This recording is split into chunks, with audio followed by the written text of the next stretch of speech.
Hello and welcome, I'm JD, and today we're going to go through 5 community-built tools for Nebulous Fleet Command. So first of all, nebulousfleetcommand.com, the Wikipedia, or the wiki is where you'll find the first 2. This is also a great range of material, but I won't count it as actually one. So if you come into a list of hulls, and then you select any of the hulls within the ship, so we're going to go with the Reigns class, you can scroll down and on each hull you'll see a radar signature 3D chart. Now this will show you the RCS size of each of the ships, including where they are at their best and worst points. So if you've seen the radar tutorial on this channel, we use this to go through and visualize the RCS. Now that the OSP ships have come out, we've also got the RCS for those. So effectively what it's showing you, with the dark blue being the smallest, up to the darker red being the highest, and where the shapes jut out from the ship. It's probably a more official name for that, but that shows you where the RCS is at its highest, so you're more likely to be detected if you're facing that way. So for example, as we go to a flat section of the Reigns and we hover our mouse over the center, we see that the RCS is 3,581, whereas if you remember in one of the opening tutorials, if you angle the ship just ever so slightly, you're going to bring that RCS down to 1320. As part of that radar calculation, you're going to be less detectable as you bounce the radar off the ship. So this can help you visualize at what angles you should be rotating certain ships to face if you think that there is a particular type of radar in a particular type of area. Obviously, with multiple radars or detection means from the enemy, you could angle to be the smallest RCS to face one potential radar signature, actually exposing your larger RCS or radar cross section towards another detecting ship. So you can move the graph around using a click and drag motion with your mouse. If you click and drag up and down, you can see up and around in a full 360. You can also zoom in and out with the mouse wheel as well, so you can get those better angles. And effectively use the ship in the center with the center of the screen to be able to really find the point that you're looking for. That's the way I found it easier. Just note that the middle of the ship here is just used for visual purposes. It's actually the graph around it that you want to be looking at. Now the next useful tool is also on the same page of the hulls. So if you scroll down a little bit further, you'll be able to use the detection range 3D chart. So whereas this top one shows you the RCS, this will actually show you at what range you expect these ships to be detected, or this class of ship to be detected. So again, if you've seen the radar demonstration on this channel, I did this manually. I had to go backwards and forwards. There was a lot of moving, tweaking, rotating to try and find the best option. Now this will be able to show you all in just one simple tool, and makes this so much easier. So all you need to do is enter the details of any type of radar that you have. So at the moment, you can't select, if it's a spyglass or with adaptive radar receivers or anything like that. You have to enter it all manually. So if we add a spyglass in here, so that's the stats of a spyglass. If we press create chart, you can see that it'll now resize for this actual type of radar that we've entered. And the chart operates the exact same way as the one above. So click and drag, you can move around, the red spots indicating where it will be detected. So again, on those flat areas which correspond with the RCS chart above, if we just move this around so it's in the center and then we drag our mouse to the center, you'll see that the Reigns class frigate will be detected at 10,000 meters. And then if we angle it like it talks about in the tutorial, you'd be detected around 7,870. So this tool is really good if you've built a particular type of detection ship and you want to see how it stacks up against the opposing faction. You can come in here, enter your statistics and see. Generally, the larger hulls will always be detected at their max range of that radar because they are so large, like Solomons and Axfords are usually detected at the max range. However, you really want to be able to identify things like corvettes and shuttles and start to consider, well, what range are you going to be able to detect them at?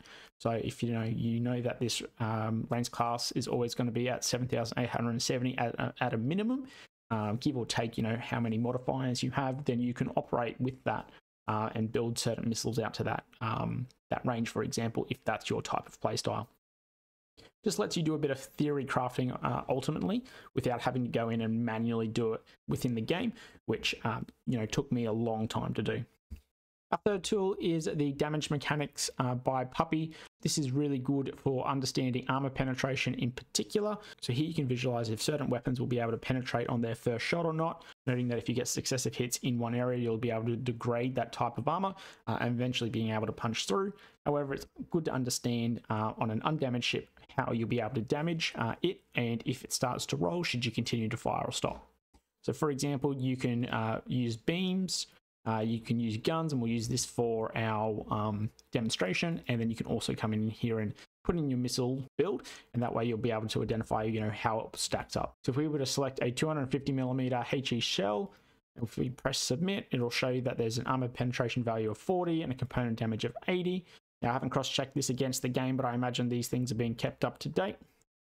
Comes down here and you can see that the keystone has an armor value of 22, and at 0 armor angle, you'll be able to penetrate that. However, as you start to slope, eventually you'll see that the arrow that is blue, which says that you'll be able to penetrate in that first shot, then turns to red around 58 degrees, at which point its standard armor of 22 becomes effective armor of 41 because of the angling.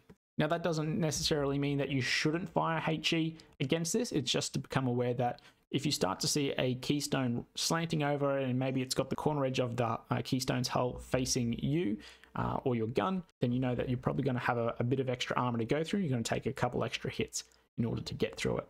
That said, at a 0 armor angle, so if this was the beam, for example, you'd immediately be penetrating right into that beam. Now this doesn't show internal density, it doesn't show how far this particular HE shell will go, it's just that it'll penetrate armor or not. This tool in particular really helped me sort of understand the armor and the effective armor angling. Obviously I knew about it before, but I am a visual learner, so this does just help me understand that, and we will use this in a future tutorial, I think.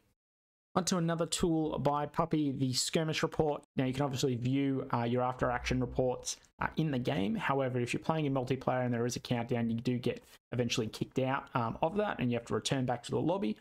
Also, sometimes after you've played a game, you want to come back and view it later on just to see how you went, particularly if you're using a particular type of build and you want to see how it goes across a couple of games. You can't do that, so you have to try to memorize how it went against each game. Well, now every time you export your reports, you're actually able to view them via a web browser. So all you do is you come to Skirmish report and it says drag and drop your files to load. So I'll drop a multiplayer report from the 17th of February.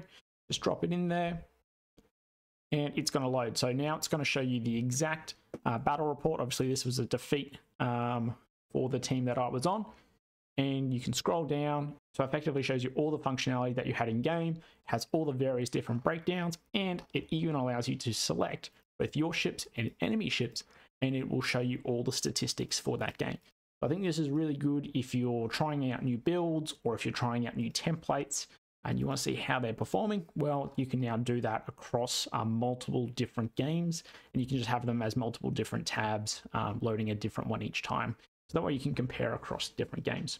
Speaking across viewing statistics across a few different games, well, that's where these skirmish report stats comes into play. This allows you to view multiple skirmish reports and the data that it provides. Now, it's not going to show you the same amount of information as it did in this format.